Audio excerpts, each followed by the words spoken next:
Hello and welcome to SPS Spotlight. I'm your host, Azelle Kavan. This is October, and that means it is FAFSA Frenzy Month. So I am joined today by Dr. Rose Boulay. She is the administrator for the Springfield Promise program, which works with students across the district and their families in terms of getting them ready for college, especially with the issue that's always on every family's mind: how am I going to pay for college? Your child has done all the hard work, they've gotten themselves prepared, they've sent in the college applications, and now it's time to talk about how are we going to pay for this. So Dr. Boulay will talk with us about programs that are provided to give families information and empower you through this process. So Dr. Boulay, thank you for joining us today. Thank you so much for having me, Azelle. It's a pleasure to be in your presence and also to talk about things that are very important to our family members. So thank you. Well, let's first talk about FAFSA, just in case there's anybody out there who's never heard of FAFSA before. What exactly is FAFSA? It's a student application where students complete it to find out exactly how much money they might get from the federal government for free. It includes what we call Pell Grant, which is free money that students can get to finance their education. And it will also give them some information about student loans if they need any, and things of that nature. So basically, it's a free form that students complete to be able to find exactly how much money they can get from the federal government to attend college. Okay. Got it. So this is the application process that's free of charge to get your information out there to the federal government so they can determine how much money, if any, they will provide for your family, for your child to go to college. Correct. Okay. Yeah. And so what is required of a family when they're filling out the FAFSA form? That's a good question. There are several forms that the federal government needs. And what they're trying to do is they're trying to find out, based on the person's income, how much money that they can give them. So to do that, they ask that you have two prior year of federal income tax form completed, and then your W-2 as well for the 2021. So for this year, it would be year 2021, federal income tax, and then also year 2021 W-2s for the family. And also if the student is a dependent student and they had a job, then we will also need their federal income tax for 2021 as well, and their W-2s. And then the other thing that is required is something that we call FAFSA ID, which is basically a username and password that both the student and the family completed to be able to access the application in the federal site. And then they also use that username and password to sign their document at the end when they completed the form. I see. So those three things are what is very needed for that project. Okay. So where is the application? You say a username and password. That makes me think it's an online application. Yes, it is an online application. It is available at www.studentaid.gov. Okay. Or they could just type in, go on Google and say studentaid.gov. And then from there, they will find a copy of the application of the website. And then from there are tons of information available for family members. Okay. But we don't want families to get confused about the whole process.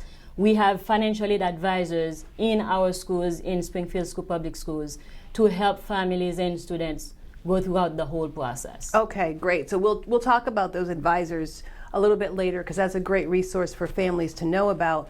But for these information sessions, the point of the sessions is to help families get online, go to that website, and create their username and password and start uploading the information. Is that right? Yes. We'll have the information session for the username and password. We would prefer if families and students, they completed a few days before they actually completed the FAFSA. Okay. Because it requires the system to contact the Social Security office to validate somebody's Social Security number. Okay. And that usually takes a few days. Okay. So But to create the form, you're right. You just go on that website. We will go with the families as we're sitting down with them. Go over to on the website, step by step, telling them this is information you need to complete. When they complete that, we said move on to the next step until they complete the whole thing and upload their information. Okay. So following our interview, we will show a graphic that explains to people when and where these sessions are taking place. But you're saying that before you attend these sessions, it would be great if the family has already gone on to the website and created their username and password. That way, when they show up for the information session, you can hit the ground running. Yep. Okay. Yep. And for the students, sorry. Nope, go ahead. For the students, we are currently working with them in the classroom to make sure that they do the FAFSA ID prior to coming to the session. Oh, great. So it's all aligned and working together. Yeah. Now, who can attend these information sessions? These information sessions are available for every seniors that are in the Springfield public school system, and they are ready to attend college and career schools. Okay. So as soon as they know this is what they want, we will just be able to sit down with them. They just go on our site. We have the Sign Up Genius site. They just reserve a spot that's good for them, and they can attend it in any of the schools. Okay. They don't have to be, for example, from Central to attend a Central FAFSA workshop. Okay. They can just decide whichever date is good for them, the time, and the location. Okay. And then they just show up. Okay. So you are offering these sessions at a number of high schools on a number of dates, just to make it more convenient for families, but not necessarily for students of that school to have to attend that one event. Correct. If I'm a family member and I attend the first one and I'm doing pretty good, I'm getting there, but I don't finish, can I then come to another one? You can come to another one. Okay. We also are going to have Zoom hours. Okay. 2 hours every Tuesdays from 5 to 7. Okay. Where folks can just join in, and then we'll answer any questions that they have, whether it is about scholarships, the FAFSA.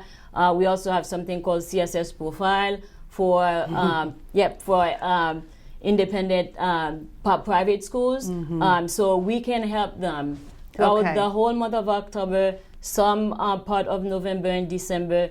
We can help families complete the whole form. Students as well, after school, they can just make an appointment to see their advisor, and we'll help them complete the form. We don't want students to find the form a hurdle in completing it, because we understand that it can be tedious for some people, and we want to make sure that they have the support that they need to complete the form and submit everything from start to finish. Okay, so it sounds like the students are doing a lot of the work in school. These sessions are for families, parents, and guardians. What information should family members come to these information sessions with? They will need to have a laptop, so it would come with the students, so the student could bring their laptop, so we can go online and show them what they need to do and where. They'll need to have a copy of their, like I said earlier, their tax return for 2021, and then their W-2s for 2021, and then the FAFSA ID. Okay, got it. Now let's switch gears just a little bit, because you have financial aid advisors in the high schools. So while this is like FAFSA frenzy during October to really help families get ahead of the curve, you all are working year-round, around the clock in the schools, helping families and students prepare for college. What are some of the things you do? Oh, we do a lot of stuff. We start from the fall semester, where we ask students to complete a survey, just so we can see what their college plan, their career plan is after high school. From there, we review every single one of them, and then work with the students one-on-one, just to help them with that process, completing the application, the college application form, asking them if they have their college essay already, and help them to find out who can help them to review their essay and things like that. We work with them on scholarships. Every month we send out emails to students and counselors about scholarships that we have available for that month, so students can apply for scholarships. We meet with them to complete their FAFSA ID. to complete the FAFSA. Oh, wow. Then once they submit the form, now some students might be selected for verification.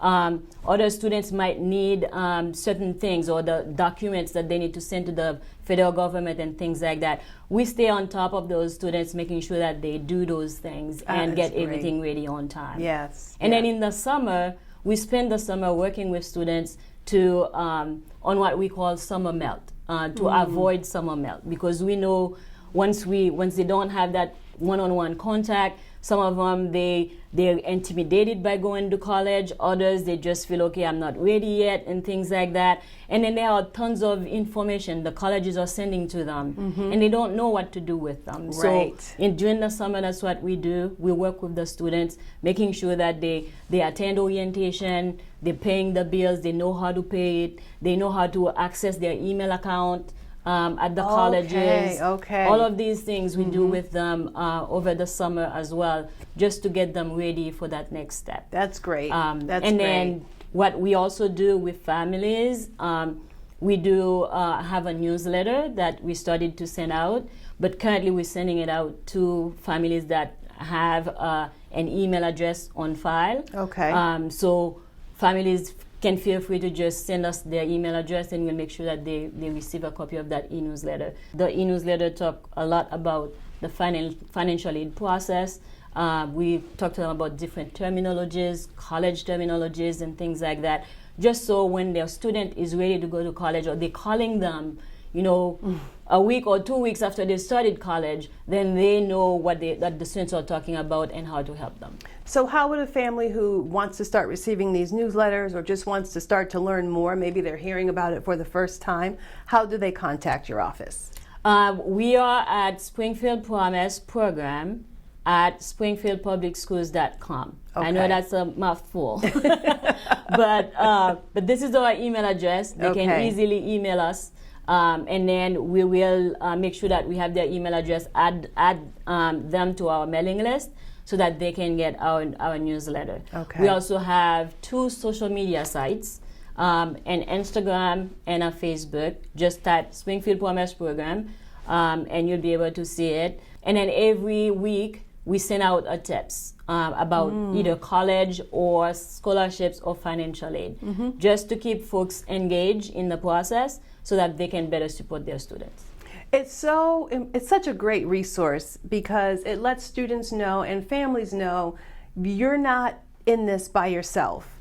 Not only are we here to help you get into college, we're here to help you get all the money you can for college, not loans, but free money from the government. And even once the student gets in college, you don't just wave goodbye. You still continue to support that student. So you all provide a great service for Springfield Public Schools, and it's something that we hope families will definitely take advantage of. So hopefully, Springfield Promise Program, FAFSA, these terms are not new to you, but they may be, and there's nothing wrong with that, because now is the time to start learning more. Especially here at Springfield Public Schools, where so many of our students may be the first ones in their families to go to college. And having a son who's now a sophomore in college, I went through the process not too long ago, and it is difficult. And so this help will definitely help families navigate the process a lot better. And just to know somebody's there helping you just allows you to just breathe and feel like I can get through this. Yep, definitely. Our advisors are in the schools. For the large schools, we're there at least 3 days a week. And in small schools, about a day or half a day or a day and a half. Okay. So we are always there 5 days a week to help families through the process. Okay. And also, one thing to also remember, once the students are in college, it's hard as a family member for you to know what's going on in their lives because of FERPA and things like that. So getting that information now is a way to stay informed and know what to do. That way, when they call you for a question or concern, then you know how best to help them. You raise a good point, because that is that may come as a surprise for a family whose oldest or only child comes to a certain age, and you realize that now certain information is just not available to you because they've aged out of that. And So that is a really good tip for families. So great. Well, we will provide the information to families now to let you know exactly when and where to show up for these FAFSA sessions. And as Dr. Boulay mentioned, there are also Zoom sessions available on Tuesdays throughout October. The email address is here if you'd like to get more information on anything that we've talked about today.